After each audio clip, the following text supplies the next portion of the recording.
Not these. They're not those. Anyway.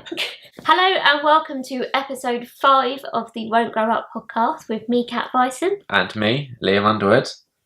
And you were quite happy with the last episode, weren't you? But that was Netflix, right? Yeah, it did alright. I mean, it's had the lowest number of views. So maybe I might be wrong. It wasn't popular then. No. Did we have any feedback from it? Not specifically from that one, okay. But we have had a suggestion. Oh, how exciting. I don't know how you're going to feel about this suggestion is the only thing. Okay. So, our good friend Jack, who's your Nerd on Nerd co-host, has sent us an email to wontgrowuppod@gmail.com. Nice, I like the plug there. Thanks very much. And he made a suggestion that we talk about your dinosaur rap. Oh, okay. Anything specific about it? I mean, from the sound of the email, he felt like it's a whole episode's worth of content, which I'm not entirely convinced it is. No?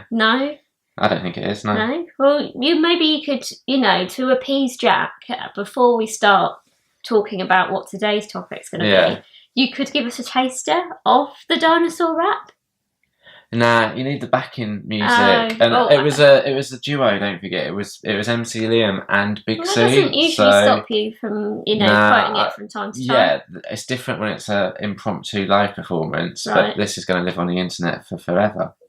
But isn't the dinosaur rap still on YouTube? Yeah, but what I'm saying is that is the correct version with both parts. Okay. I don't want to... We'll link to the dinosaur rap in the description below. Probably won't. I upload them, so I probably, if I remember. It's not that good. It's been hyped up. Thanks for emailing us, Jack. Next time, something better. He did also say that he'd want to see an episode about what it's like for me to date MC Liam. Okay, well that's an interesting topic. Is it? Yeah, what is it like for you to date me? It's a pain in the arse. I can't think why, in all honesty. I'm sure if you fought hard enough, you could figure it out. So this episode... Yeah, this episode... We're going to be doing a bit of talking. You're mostly going to be talking in this one. Well, yeah. I mean, this is going to be a special episode because it's basically all about me. Yeah. Which is always the best thing to talk about. Don't you agree? We'll see how many views it gets. It's going to have even less than the Netflix one. But what specifically about me are we talking about today? No. Specifically? Yeah. You're freelancing. Yeah, I'm now a full-time freelancer. Yay! I work for myself. That's a good thing though. It is. You have a sort of sarcastic tone to your voice there. That's just my voice. No, being a freelancer, for a little while, well, I say a little while, for a while I've kind of wanted to do it. Yeah. But in the way that you sort of research anything, you look at all these sort of blogs online about becoming a freelancer and blah, blah. And so many of them talk about how easy it is. And all these blog posts that are like, make thousands of pounds in your first month as a freelancer, and that's just not true. I mean, okay, let's be honest. It's easy to become a freelancer. It's easy to go. It's easy to quit your job. Yeah, it's easy to quit your job and then just go, I'm a freelancer now. It's hard to be a successful freelancer. Yeah, that's the thing. And in week 1, I think the hardest thing that I learned was that you won't become a successful freelancer in your first week. Yeah, so that just for anyone that isn't aware, you've now been doing it for 1 week, and we're going to just basically have a little review of that week. So in the future, maybe once you've been doing it for 6 months, we can kind of do an update and look back at how naive you were in this one. Yeah, we'll see. How full of optimism and hope. Okay, is that what the angle I'm meant to be going for? Yeah, it's still meant to be exciting. It's 1 week. I feel like it's too early to be jaded. No, I'm not jaded. Embittered. I am really excited about it. I'm really glad that I finally got to do it because for a long time I've kind of been working a full-time job, working on client work on the side and also doing my blog. And I just didn't really feel like I was able to do any of it brilliantly. You know, when you've got too many things going on. Whereas now I've been able to walk away from the full-time job, it's a lot easier to kind of put that energy and attention into those 2 other things that I enjoy doing.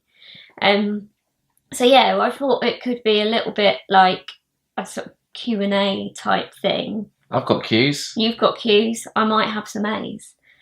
But not these. They're not A's. Anyway. Okay. Just lowering the tone. Lowering I thought it was tone. my turn to lower the tone after the last episode. Alright. But before you ask your Q's and I give my A's, I should probably give a bit more information about actually what it is that I do. In case anyone watching is like, I need freelancing work. I don't know whether... Plug.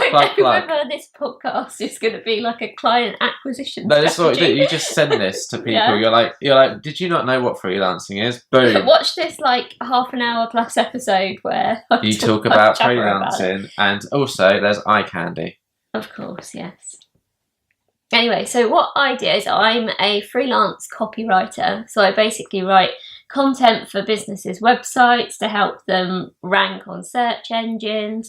I also do a little bit of social media management, and further along the line I want to start doing digital skill training for people. You also do like branding guidelines and stuff like that, don't forget. Like the odd bits and pieces that will basically inform how the content is done. Yeah, and website optimization. Oh yeah, I've just talked about how using the content for SEO. Yeah, just stop saying the same thing in different ways.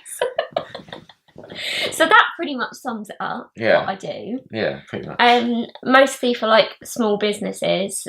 Well, I guess big businesses would normally hire a full-time person to do that, or they'd get an agency or something. Yeah. So it's mostly that sort of demographic. But what's really good that I've not gone in completely like without any clients at all, which would make me panic. Yeah. So I had some. Well, you've been doing it like on the side in your spare time for a couple of months now, if not longer. Much longer. I've already said it's been quite a long time. Anyway, I've had a few clients, and I've still got the vast majority of them on board because sometimes it's sort of short-term projects. Yeah. So I wasn't going into it completely blind without anything, which is really useful and something I would recommend if people are thinking of going along the same sort of lines. But the other good thing is that the people, like the charity that I was working for, I'm still working for on less hours. Yeah. Just so that I've got some income coming in. Yeah. And I read on a lot of these sort of blogs and books and stuff that it's really good to kind of maintain that relationship at the beginning with your last employers, because at the end of the day, it's not about saying, I hate this job, I'm leaving. It's about... Well, that was never the case with your previous job. I really enjoyed the job. However, the timing was right for me with the help from you, which we'll probably go into. It was just right for me to do it at that point. Yeah. Yeah. So hopefully that didn't answer like everything that you were going to ask. Every single question I had has just been aid. Well, it's been good. See you next time. No, I could come up with more cues. Okay. Have I just got to start questioning you now? Oh, like grilling. Sure. Like an interview. Oh, no. Paxman. I'm Paxman. Oh gosh. Here we go. No, don't take the glasses off, because that's when you know it's getting serious. This is when you have like the difficult questions. Yeah. Like, so how are you going to pay rent? What a great place to start. No, so I think, like, from my perspective, Mm-hmm. because this could be an interesting thing to look back on in 6 months' time, and I was like, what the hell was I thinking? Yeah. From my perspective, I've always felt like, as you've had several jobs, like, I wouldn't say you've bounced from job to job, No. but you've not necessarily struggled when you wanted to transition your career to a new job or whatever. You haven't really struggled that much. You've been able to go through a few jobs in a few years' time in a way that to me is like, well, clearly there's some sort of desirable skill set there. Oh yeah, So I mean, like, you haven't been out of work struggling to not yet. get jobs, is what I'm saying. And then as you started doing more and more freelancing on the side, and that was doing well. Yeah.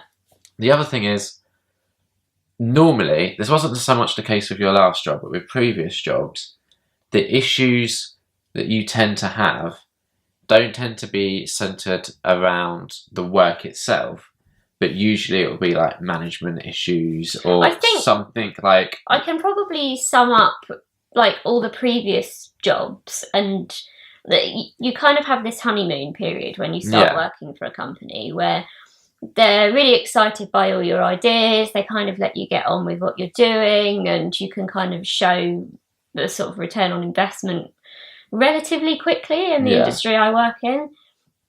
But after that period, it suddenly becomes about being told what to do.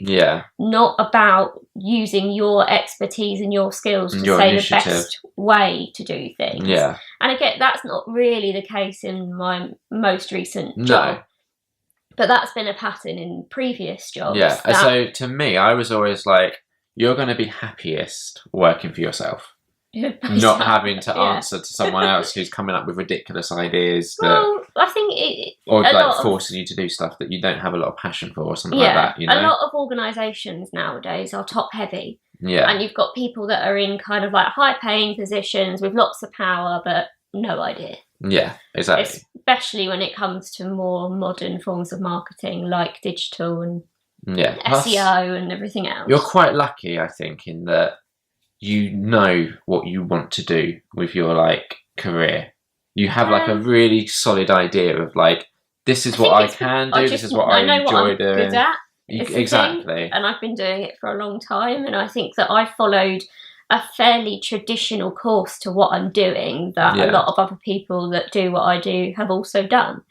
So it just to me it made sense. So you were really the one that kind of gave me that final push, because I was initially thinking, I'll wait a bit longer, so that, I don't really know what, I think this is what it comes down to. There was that, I'll wait a bit, I'll keep doing the sort of side hustle, having the client work during my lunchtimes, in my evenings and at the weekend.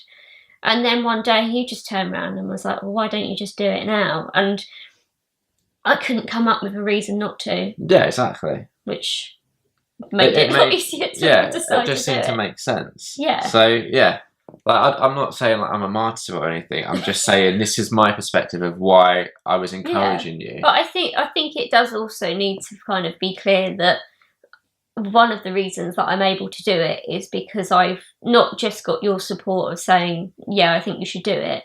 You can also help support financially. At the moment, in the early days when things are still building momentum. Because the other thing is, like, from previous experiences, I know what it's like to be in a job that you're not really happy with. So for you to go and do something that you're really passionate about and that is your own thing to make successful.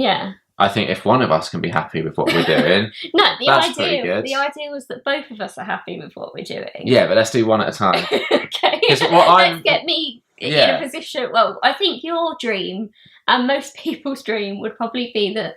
No, maybe not most people's, but a lot of people's dream would be that your partner could financially support you enough that you wouldn't really have to also work, or at least not work a traditional sort of job. Which is sort of what's happened here. Yeah, basically. So you've got the dream, is what you're saying. No, I think that I want us both to have the dream, but I think I had a clearer vision of what that dream is. And how to achieve it. Yeah, in theory. In theory, yeah. Okay, so after a week now of being freelance girl, and also it's worth noting... Girl. Superhero. It's worth noting that we now both work from home. Oh God, yeah, we do, don't we? So what's that been like? Because I know you were definitely you had concerns. I was concerned, yeah. I think because we do spend so much time with each other anyway, that I didn't too much time with each other anyway, that I didn't want us to get sick of each other by being around each other during the week as well. Boat long sailed. Yeah. Okay, well, it has been how many years now? 6? 7, I think. 7. Yeah. Yeah, 7. I think Snow White has a dwarf for every year we've been together. Yeah. Now that is something that's trippy to get your head around. That's a weird analogy. That's how I do numbers. Right, got you. Okay. But actually, it has been all right, hasn't it? Because once you get past like the grumpy year, it's all well. I was talking about working from home. Oh, working from home. I was talking about the dwarf years. Right, anyway, enough about the dwarf years. Working from home. So we work in separate rooms. You work in your office on one end of the corridor. Yeah. And I work in the spare room on the other end. So the other thing to also point out, we're looking for a new place to live. And I've been very adamant. I'm like, we need a 3-bedroom place because we need a bedroom that's separate from work life. Yeah. And then we both need our own separate workspaces. After experiencing it for a week now, do you agree with that, or do you still... Yeah, I do. I think that in this house, we haven't admittedly maximised the space in the best way that we could, I feel. I mean, our bedroom is literally only got room for our bed. That's what you need. Just a sort of a bit of a box room. But no, I would agree that we will need those separate spaces. And I was initially thinking, oh, well, I could just have a desk in the corner of the living room because I wouldn't be using it in the evening when we were like watching TV or whatever.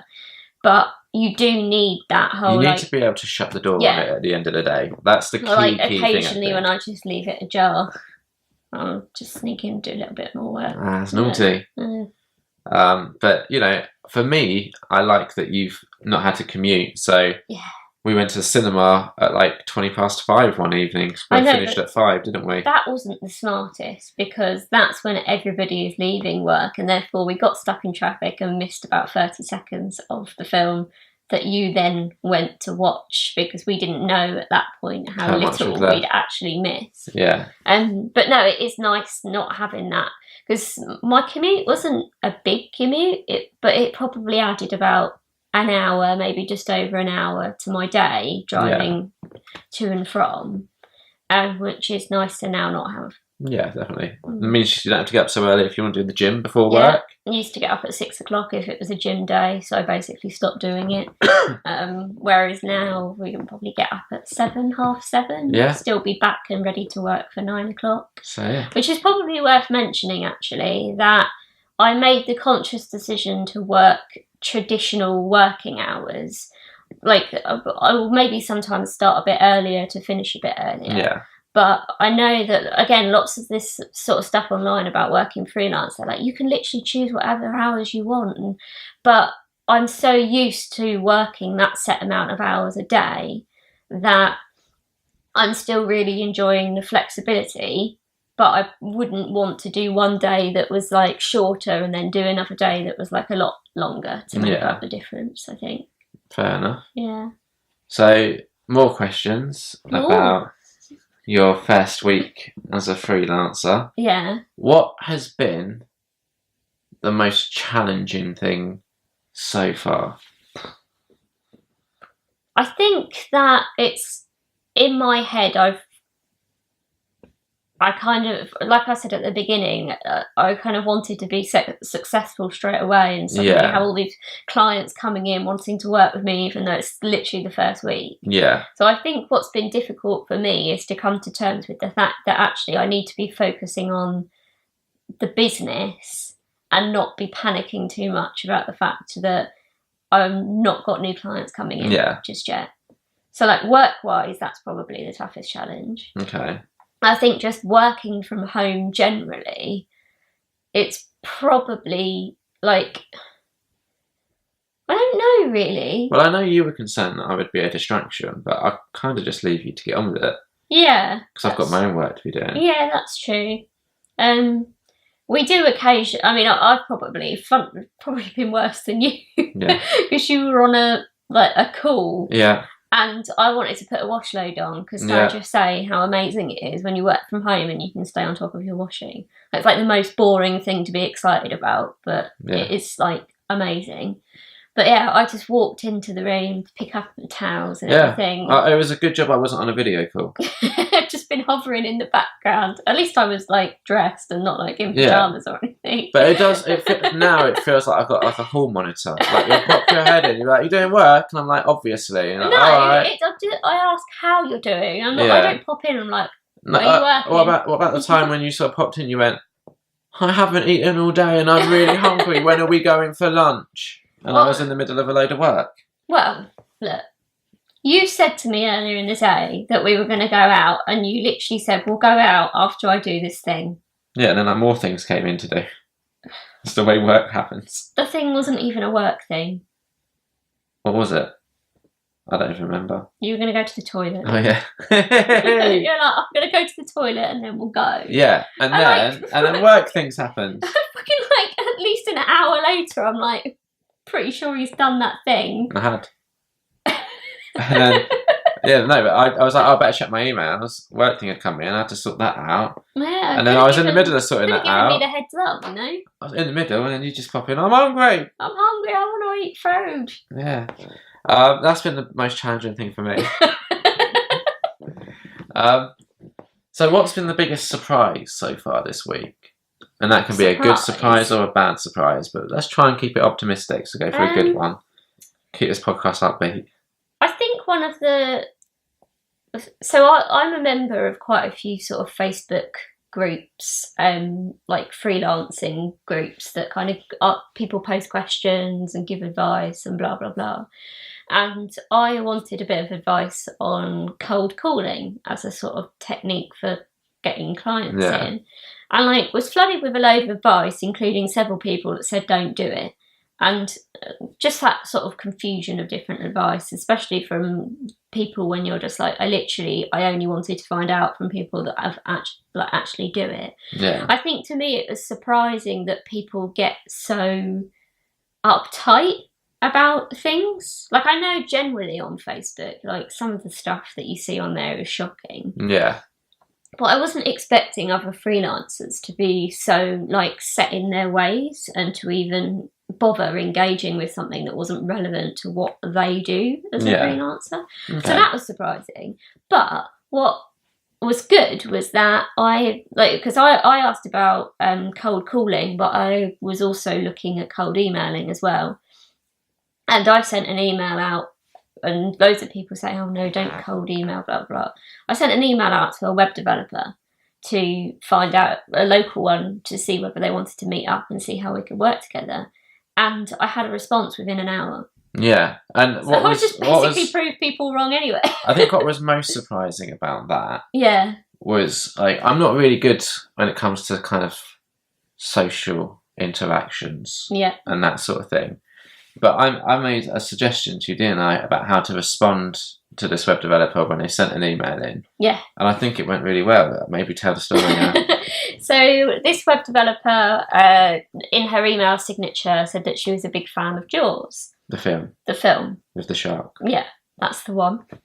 And I sort of told Liam, isn't this cool? This person likes Jaws. And you were like, you just went into your wardrobe straight away, pulled out one of your Jaws t-shirts and hung it up, took a picture, and I sent it to her and was like, well, I can't remember exactly what I said, but I basically said, cool that you're a Jaws fan, my partner. Thought you might appreciate this. Thought you might appreciate this, my partner's a big fan as well. And that was my suggestion, to send that. Which is risky. It is risky. I think it would have been riskier if it was like to a client, on a client level. Yeah, but I feel like when someone has something like that in their signature, it's almost like an invitation to talk about that sort of topic. It's like an icebreaker, really, isn't it? And it's a very deliberate sort of branding decision. It's like if you went out into the street, right, and you saw someone wearing a silly hat, it would make sense to go up to them and be like, wow, let me talk to you about your hat.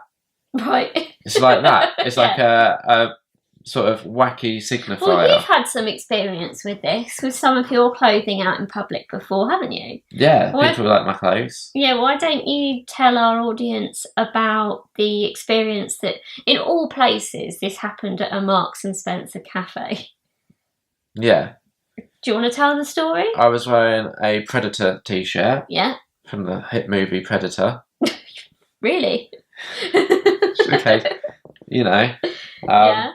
And then I think the guy that was working behind the counter or something was like, that's a cool t-shirt. And I went, you think that's cool? You should see my socks.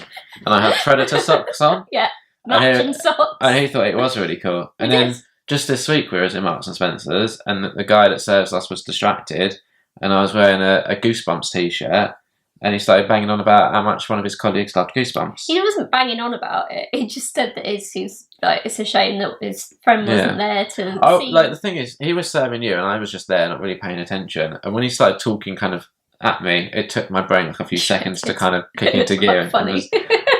You know, like when you're like half where? listening, and then you play it back, and you're like, I'm up to speed now. Yeah. I had to do that real quick. Yeah, it's quite funny. Yeah, but yeah, so sometimes my fashion choices aren't terrible, and people seem to appreciate them. And sometimes it pays off to kind of be it wasn't really risky to send that photo or anything, but it was a bit like, I've literally just had one email exchange with this person. Is this the right time to do it? But I think it's going to help make you stand out in their mind now. Yeah. Because they were like, oh, I'm busy for the next few weeks. But I think it was a good way for you to, when you pop back up in a couple of weeks' time, be like, hey, remember me? They'll be like, that's that weirdo that sent me the Jaws tape. Of course I remember them. Yeah, I'm really looking forward to meeting them, actually. I think it would be good. I think we'll have a lot in common, but yeah. And I helped. And you so helped, that was the biggest surprise for me. Yeah. So something that I think will be an interesting thing for us to look back on, maybe not for them, but... It might be. Where would you want your freelancing career to be in 6 months' time? Because then if we do like a 6 month review, we can see whether it's happened. What went wrong? Yeah. Thanks, Liam. Thanks for the photo of well, you might like smash it. You might be like, oh, this is my goal, and then in 6 months' time you're like, oh, that was such a ridiculous goal. It was so easy. I did it in like 2 weeks. Did it? Completed it, mate. Yeah. So yeah, realistically, 6 months. In 6 months' time, I think I'd like to be in a position where the best way to describe it is that the cogs are turning. I've got the processes in place. You know, I know the best way to get new clients, and we'll have a good number of clients, but also have that sort of security of knowing the best approaches if it's like a one-off project or whatever, and I have to get more to have that all figured out. Yeah, basically, is probably the goal for 6 months' time. Yeah, and to be paying rent. I do pay some rent. Yeah. I just hope I'll be able to continue to do that for the time being. Or pay all of it. No, you're not going to be the house husband that you desire to be. Oh, but I'd be so good at it. No. Just husbanding around the house. I don't really know. Sitting on your bum watching films. Yeah, well, someone that we spoke to on the Nerd on Nerd podcast recently, his other half is working, and he just gave up his job, and he's now I think spending his sort of daytime doing a lot of script writing stuff. Yeah, that's still productive, but also I bet that his other half is not a freelancer. No, probably not. Probably not. No. Yeah, that's my goal. Your goal is for me to be making enough money so you don't have to do anything. No, so I can do what I want to do. Yeah. That's the key. Creatively. I wouldn't enjoy not doing anything for more than maybe 6 months. 6 months? I can't deal with not doing anything for 1 day. But I think that's why, hopefully, freelancing will suit me, because I know I will always be trying my absolute hardest to get more clients, to build a business, blah, blah, blah. Yeah. Whereas I think if the shoe was on the other foot and you were going freelance, you'd probably spend the first couple of weeks not really doing very much. I wouldn't. I think because I don't really know what I want to do with my life. Yeah. It would be a hard thing to sit down and be like, oh, this is kind of... But if you did, if I did, I would probably... On the other foot, you would... if I knew what I wanted to do and I enjoyed doing it, I probably would spend a week easing into it, which is basically a week of just chilling. Yeah. And then I'd start working hard at it. Yeah, but for me, by the time... So when I handed in my notice at work, I already was at the point where I was just I really want to just get started on the business now and really just get going with it. And I probably could have done more, but equally at the same time, in the back of my mind, I was thinking, well, I'm going to have a lot more time to do it right. Yeah. And this can kind of be an easement period of me still doing my full-time job, but not having to deal with all the other stuff that I was doing before I handed in my notice and before it became feasible to go freelance, I think. Fair enough. Why is it called freelancing? Oh, but I literally read the description of freelancing in my freelancing. Does it go back to like knights and stuff, like Lancelot? Possibly. I wish you told me you were going to ask me, because I would have had it like ready in my book to look it up. Well, maybe in a future, or maybe if you know what it means, let me know, because I'm curious. Yeah. I mean, I'll probably let you know after the video, but. Oh, okay. Don't let me know then. Okay. But yeah, it is something to do with like it made sense. Like, it made a lot of sense when I read it, but yeah. So it's been like knocking around since medieval times. This like job. Yeah, I guess so. I think. Makes sense. Starting to doubt myself now. What is the name of your like freelance business thing? Oh, okay, that's probably a good idea to give it a little plug. So the name of the business is The Content Consultant. So can I just ask one question? Yeah. Why doesn't it rhyme? Because it feels like it should rhyme. It feels like it should be like The Content Consultant. Because that's not how can you imagine if it was The Content Consultant tent? Yeah. And I'm a copywriter. Oh, no, I agree. I'm just saying like well, that's a bad start. In my head, I'm just like, why doesn't it rhyme? Because a lot of business names don't rhyme. Because I was thinking initially of going down the line of using my name as being that my name is Kat. I could have used that in the company name. Such as? I don't know. Because I think our first episode really did help emphasise how good we are coming up with names for things. I mean, I came up with the name in the end, so maybe I'm not so bad at it. Although this is a very grown-up topic. So sorry if it's not the usual hijinks you're used to. In some ways, yes. But I feel like giving up your job and going freelance probably to a lot of adults is not proper adulting. Because that's true. You know, I mean, we don't have a mortgage to pay, but we do have rent and everything else that comes with that. I was going to say something else. Oh, yeah, I had originally thought that I could call it something like The Copycat. I don't like that. Do you not? I mean, no. I liked it at the time, but then I realised that given that what I'm doing is like search engine friendly copy and stuff, so there's something within SEO, it's basically bad news to duplicate content. Yeah. So if I'd called myself the copycat, that would have been awful. It would have been the worst idea possibly that's ever happened to anyone. Yeah, maybe. But I like The Content Consultant. Yeah, it's just, the thing is, in my head, I just always, like, say it to myself as consultant. So it rhymes. Just, that's a fact. Right, okay. Fun fact about me. Fun fact about Liam. He loves a rhyme. I do like a good rhyme, hence bringing it all back, hence MC Liam. Yeah. He was a good little rhymer. Okay, well, I'm going to ask you some questions now about me being a freelancer. Oh, okay. Okay? Yeah. Are you ready? Yeah. Okay. So I want to know why, like what was going on in your mind when you said to me, what was it that made you think that now was the right time? I thought maybe she'll spend less time moaning. I didn't moan a lot, really. No, it was because we're looking to move.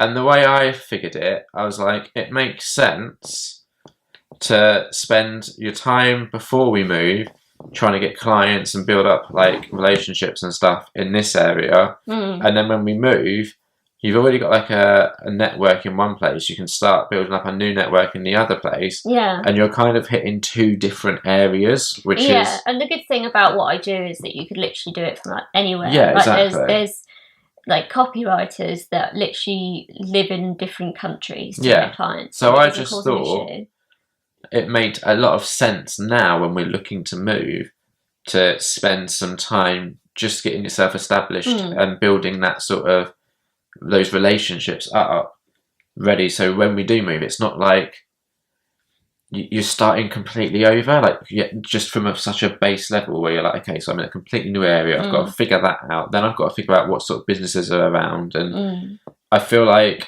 we already have a good idea of this area and what's available to you. Yeah. So it just made sense to me to maximise that before moving and essentially then having to start all over again with it. Yeah, no, that does make sense. And I also think like us actually physically moving, it also makes a lot, because when we moved here it was really difficult because I couldn't get any time off of work to come and look at houses. So now we'll be able to in our lunch breaks and stuff. Yeah. This and one other property was the only ones that I saw before we decided to go for this one. You did not like the other one. No, it's horrible. It's gross.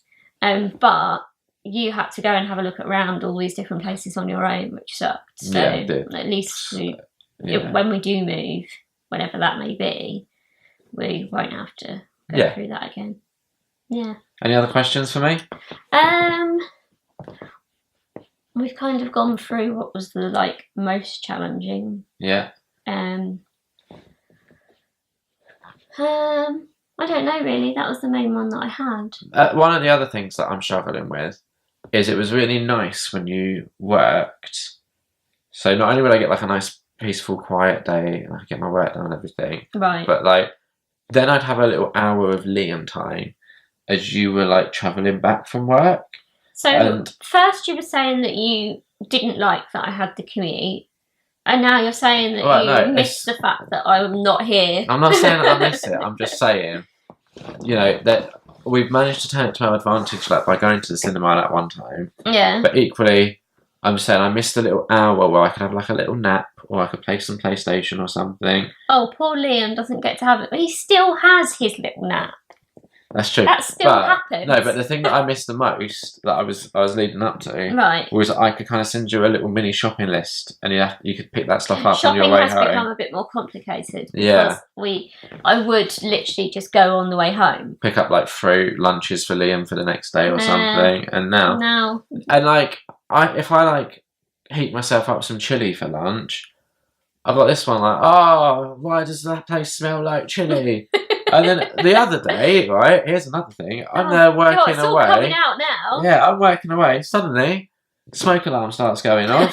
You're burning bacon. I'm mate, some of us trying to work over here. I was making some breakfast and the smoke alarm went off. Yeah, it was really smoky. I'm very sorry that happened. So yeah, but otherwise it's fun.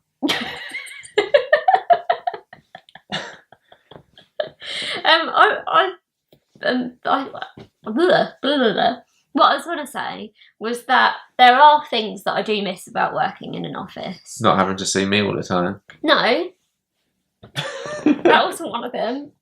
But I think actually being around other people, there's definitely pros and cons to that, because sometimes you get really distracted if you're in a certain working environment, or you might not get on with your colleagues. You like a good Jabberwocky, so... No, I'm the one that's generally got their head down trying to get on with something. Because in a lot of my previous jobs, there's been a lot of kind of reporting and data crunching, having a look at analytics and stuff. And when you've got quite a noisy environment, I've always really struggled with that. Yeah, but when it's literally just you in a room and there isn't anything, it suddenly feels very quiet. Yeah. Which I'm hoping, I'm sure I'll get used to. But to kind of counteract that a bit, I'm trying to sort of arrange to meet up with people. So that web developer, and I met with another freelancer recently and things like that still keep you in touch with that sort of... Yeah. So I don't forget how to speak to human beings that aren't you, basically. Yeah. Well, the other thing that I think is interesting and that you've done quite well at, to give you credit... well, thanks very much. ...is just getting dressed, because... No, I've started doing this as well, where I get up and immediately I get dressed just so I'm ready for the day. But I was speaking to Jack, who is one of the people that watches, and he was working from home on Thursday, and he was like, "How do you just get out of your pajamas before 2 p.m?" I wouldn't be able to get into the mindset of work if I didn't get up and get dressed. So in the morning I get up, I have a shower, I get dressed. That's what I said to him. I was like, you have to just get up and immediately get dressed, otherwise that's it. You're in your pajamas all day. Yeah. But I don't just get into trackies or comfies or whatever. No. I will pretty much wear what I was wearing in my last job, which was not super smart. So a pair of jeans and a blouse or something. Yeah. Just so that you're not just wearing the same as that you would at the weekend, or helps sitting make that about distinction. in your baggies. Yeah. Because probably in an ideal world, I would be working in my tracksuit bottoms and like a baggy jumper or whatever. But I can't get into the mindset. Yeah. It all kind of like ties into being like easily distracted if I'm not in the zone. Yeah. So yeah. Fair enough. Get dressed. Good advice. Yeah. Do you have any other advice for people that might be thinking of doing the same thing as you?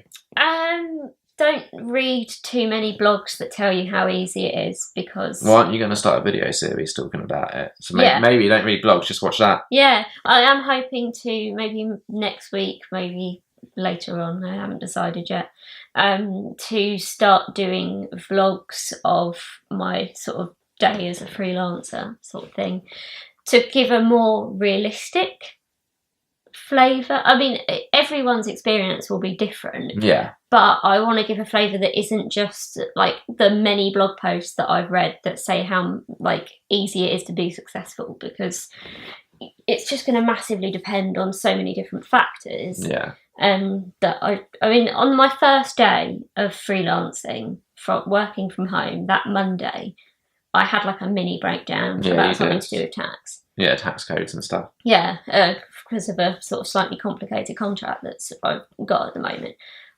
So it's not all like rainbows and butterflies. No, yeah, if you'd have known, I'd have grabbed the camera and I'd have stuck that in your face while you was having your little breakdown. No, well, I would have preferred you hadn't done that.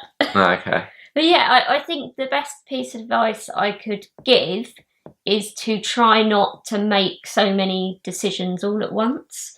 Yeah. And not be led by too many like things that you read online or read in books. You kind of have to make up your own mind about certain things and what's going to work for you and everything else. Yeah, so basically like have a good time all the time. Party all night, sleep all day. Yeah. Alright, is that it for this episode? It's probably gone on long enough, hasn't it? Yeah, mostly I've probably jabbered on enough to last us a lifetime. This was Won't Grow Up podcast. Episode 5. Yeah. Featuring mostly Kat, and I was here. Should we tell the peeps how to get in touch if they have questions, suggestions, etc.? Yes, we should. Should I tell them?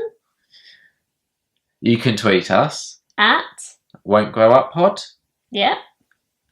You could leave a comment on this YouTube video. You could. You could email us. How?